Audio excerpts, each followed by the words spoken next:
Assalamualaikum warahmatullahi wabarakatuh. Alhamdulillahi rabbil alamin. Assalatu wassalamu ala asrafil anbiya wal mursalin wa ala alihi wa sahbihi ajmain, amma ba'd. Teman-teman sekalian, kita yang menyambut gembira saat kedatangan Ramadan, kini dalam waktu dekat akan merelakan kepergian bulan sejuta ampunan itu. Ramadan sudah memasuki 10 hari terakhir. Artinya, tidak lama lagi bulan yang kehadirannya selalu dirindukan umat muslim ini akan berakhir dalam hitungan hari. Sebagian kita telah melewatinya dengan semangat amal ibadah, mulai dari berpuasa, tadarus Al-Quran, sholat tarawih, dan amal-amal lainnya. Namun, harus diakui pula sebagian lain, barangkali Anda yang mendengarkan ceramah ini termasuk diantaranya, melewati hari-hari Ramadan dengan ibadah ala kadarnya, entah karena kesibukan aktivitas yang menumpuk atau memang malas saja. Di penghujung bulan ini, penting kiranya kita renungi hari-hari Ramadan yang telah kita lalui, juga sisanya yang akan kita lewati. Setidaknya ada 3 renungan yang harus kita renungkan di penghujung bulan Ramadan ini. Yang pertama, mengevaluasi ibadah. Sudah separuh bulan lebih hingga 10 hari terakhir Ramadan kita tunaikan. Tentu sudah seharusnya ada banyak ibadah yang telah kita lakukan selama berpuasa. Selain ibadah puasanya sendiri, juga amal-amal sunnah seperti tadarus Al-Quran, sholat tarawih, menghidupkan malam, dengan serangkaian ibadah dan sebagainya. Sebagai manusia biasa, kita tidak bisa menjamin apakah semua ibadah yang sudah kita lakukan itu diterima Allah Subhanahu wa Ta'ala atau tidak. Sebab itu, sekalipun kita sudah beribadah maksimal selama Ramadan, kita tidak boleh terlalu percaya diri bahwa Allah Subhanahu wa Ta'ala menerima semua apa yang kita lakukan. Dengan begitu, kita tidak akan larut dalam kepuasan spiritual atau bahkan merasa diri sudah paling soleh. Meski begitu, di sisi lain kita juga harus optimis bahwa Allah Subhanahu wa Ta'ala menerima ibadah yang sudah kita perbuat agar tidak muncul sikap pesimis. Sebab Allah sesuai prasangkanya hambanya. Lebih ketat lagi, Imam Al-Ghazali bahkan menyampaikan sikap ini seharusnya kita tanamkan setiap selesai berbuka puasa, bukan hanya ketika di penghujung atau selesai Ramadan. Ia menyampaikan dalam Ihya Ulumuddin yang artinya, setiap selesai berbuka puasa, seyogianya kita merasa khawatir sekaligus menaruh harap kepada Allah. Khawatir jangan-jangan ibadah kita tidak diterima, juga berharap bahwa Allah menerimanya. Sebab kita tidak tahu apakah puasa kita diterima sehingga termasuk hamba yang dekat di sisi Allah, atau sebaliknya, ditolak sehingga kita termasuk hamba yang mendapat murkanya. Sikap seperti ini harus diterapkan setiap selesai melakukan ibadah apapun. Al-Ghazali, Ihya Ulumuddin, Juz 1 halaman 319. Orang yang sudah beribadah maksimal saja tidak boleh berbangga diri dan terlalu percaya diri dengan amalnya, apalagi mereka yang ibadahnya biasa-biasa saja.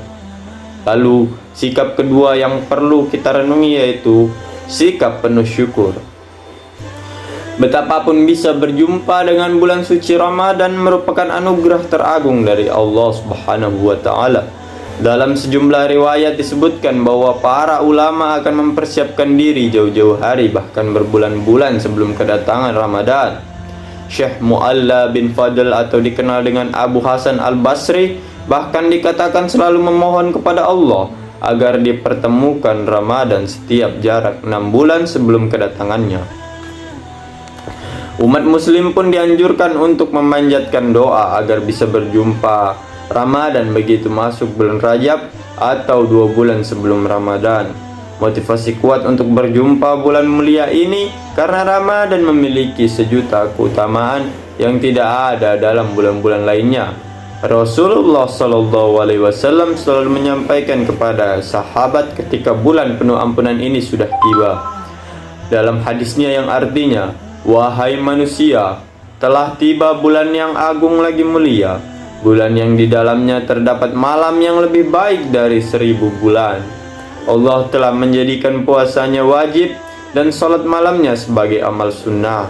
Barang siapa melakukan satu ibadah sunnah pada bulan ini, maka pahalanya seperti menunaikan satu kewajiban di bulan lainnya.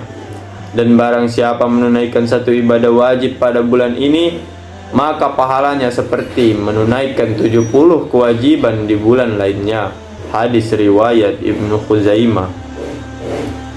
Sebab itu, kita patut bersyukur bisa memperoleh nikmat agung ini. Dengan mensyukurinya, insya Allah kita akan diberi tambahan nikmat dengan dipertemukan kembali pada Ramadan berikutnya. Allah Subhanahu wa taala berfirman, A'udzu billahi minasy syaithanir rajim. Bismillahirrahmanirrahim. وَإِذْ تَعَذَّنَ رَبُّكُمْ لَئِن شَكَرْتُمْ لَأَزِيدَنَّكُمْ وَلَئِن كَفَرْتُمْ إِنَّ عَذَابِي لَشَدِيدٌ. Yang artinya, dan ingatlah ketika Tuhanmu memaklumkan, sesungguhnya jika kamu bersyukur, niscaya aku akan menambah nikmat kepadamu. Tetapi jika kamu mengingkari nikmatku, maka pasti azabku sangat berat. Al-Quran Surah Ibrahim ayat ke-7. Hal ketiga yang perlu kita renungi adalah memaksimalkan 10 hari terakhir bulan Ramadan. 10 hari terakhir adalah fase puncak bulan suci Ramadan. Sebab pada momen inilah malam Lailatul Qadar diprediksi kehadirannya. Malam yang sangat dinantikan semua umat muslim. Demikian juga yang dilakukan oleh Rasulullah SAW. Oleh sebab itu, pada momen ini kita didorong untuk memperbanyak amal ibadah. Dalam hadis riwayat Sayyidah Aisyah disebutkan yang artinya, pada malam 10 terakhir, Rasulullah SAW lebih bersungguh-sungguh untuk beribadah, melebihi kesungguhan pada malam yang lain. Hadis riwayat Muslim. Barangkali jika hari-hari Ramadan yang telah kita lewati belum digunakan untuk beribadah dengan maksimal, maka masih ada 10 hari terakhir yang merupakan momen pamungkas bulan suci ini. Kita bisa lebih bersungguh-sungguh beribadah, terutama menghidupkan malam-malam dengan amalan sunnah agar bisa meraih Lailatul Qadar.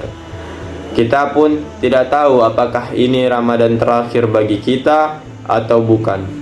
Barangkali bukan kepergian Ramadan yang kita khawatirkan, tapi ketika Ramadan tahun depan kembali datang namun kita sudah tiada. Mungkin itu saja ceramah yang bisa saya sampaikan. Kurang lebihnya saya mohon maaf.